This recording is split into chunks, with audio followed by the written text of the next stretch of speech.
your success formula or your successing from formula, you're looking to achieve a particular thing or be successful. Okay. What I'm going to do here is I'm going to explain to you. Basically, we always have inputs with the system, then you have outputs. Okay. You have the law of cause and effect. So I'm going to run you through this, and then how you can implement this system and why you should implement the system, so you know for sure you're going to achieve what you want to achieve. Okay. And then I'm going to show you things that stop you from knowing all this stuff, and why and what stops you from knowing what actually works as a system, which stops you from doing the inputs consistently over that basis, so you do not achieve your ideal outcome. Okay, right, we'll jump right in. So first one, we have succession feedback loop formula. Okay, so I don't believe someone is the notion of failure. Okay, just personally, I just think it doesn't exist. Okay, now I can explain that at the end. Anyways, so step one, we have over succession feedback loop formula. We have new information. So new information. We have a second. With the new information, we have to action that information with quality reps to make it actually efficient and effective. You determine what is a quality rep. Then, after you've done that, as in done the reps of the action and making sure that action and the reps that you're doing are specific to the outcome that you want and it's quality, okay? Get a result, okay? And then you use your measurement stick of that result, okay? And then with the result that you get, what you need to consider is step 4.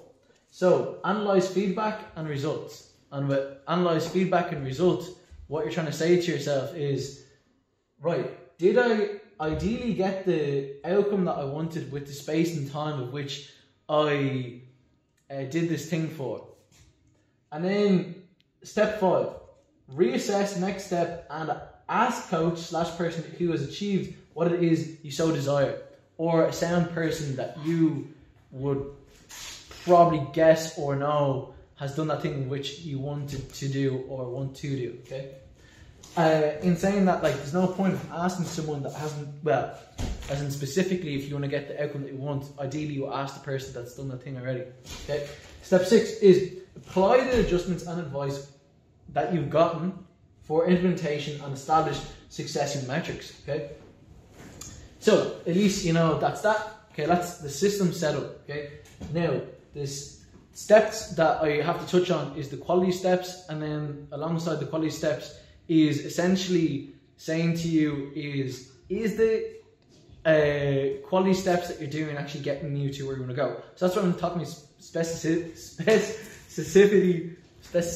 specific actions, yeah, that you're going to do towards your outcome, okay?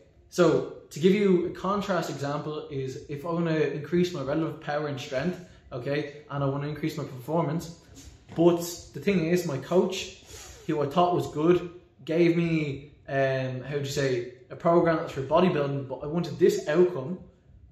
They gave me a system, and the coach that I thought knew about the system gave me a program to get bodybuilding results, but what I actually wanted was to get increased power and relative output to my body weight, because I'm a runner and I don't want to bulk up in size. I want to get this output, okay?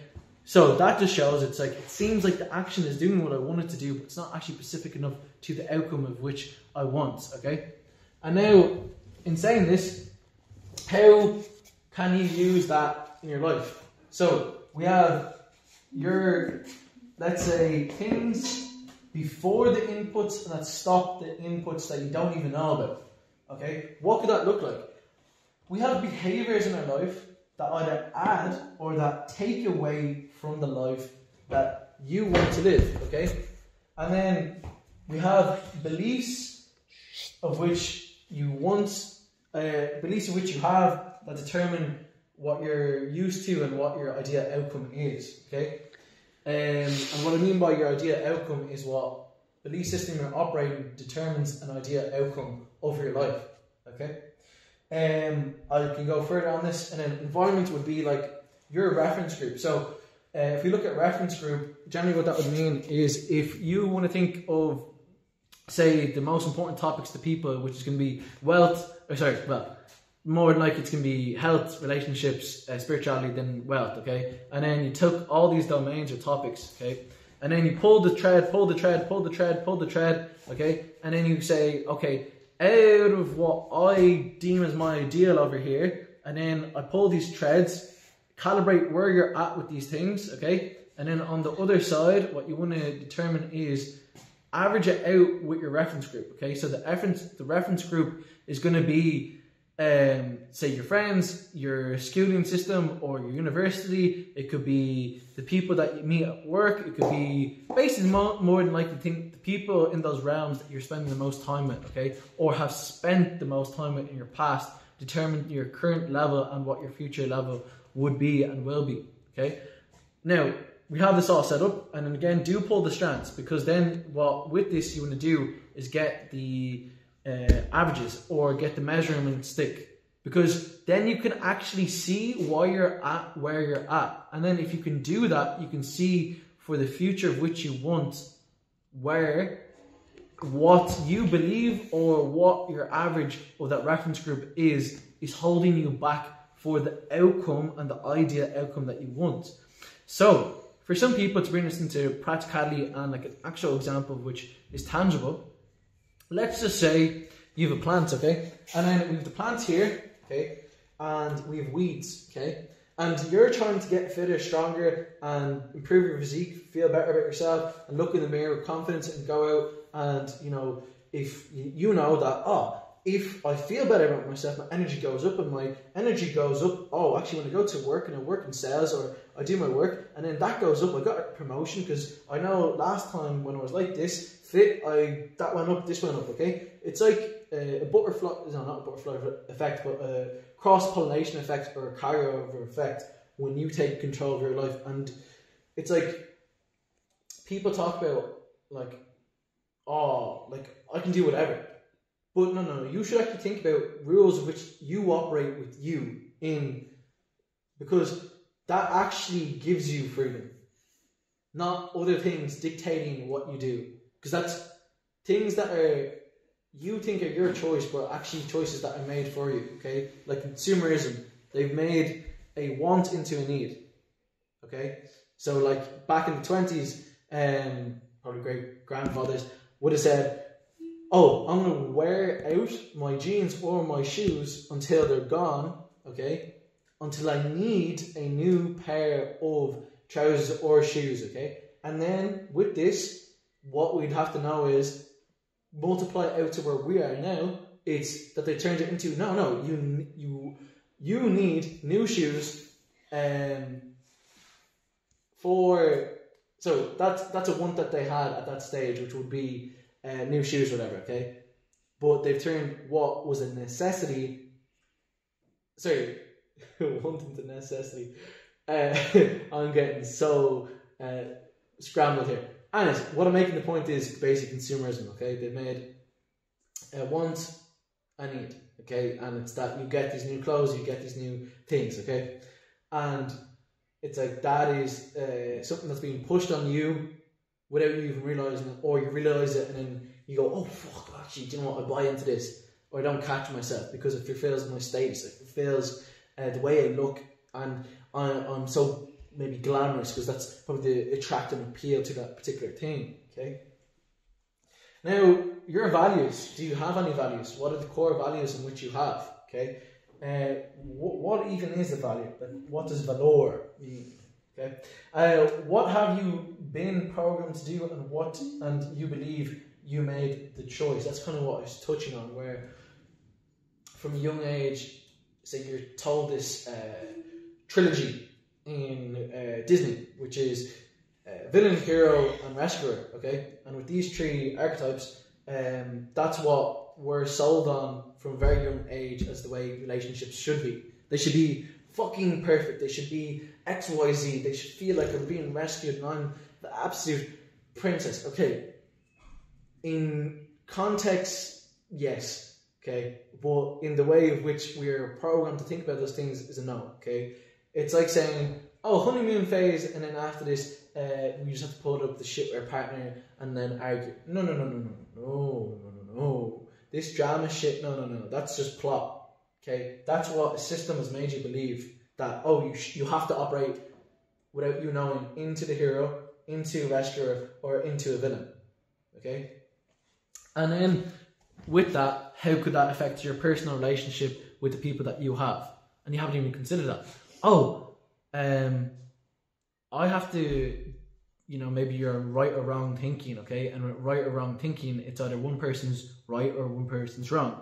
It's, if basically like opposites, like you're gonna have to have it. But the thing is, if you take yourself out of that and just allow the person that you're with to express themselves and be themselves, then if you think about the third law of thought, what that states is essentially to be is to be, okay? And then from this onwards is that if you let something be, it's going to be, okay?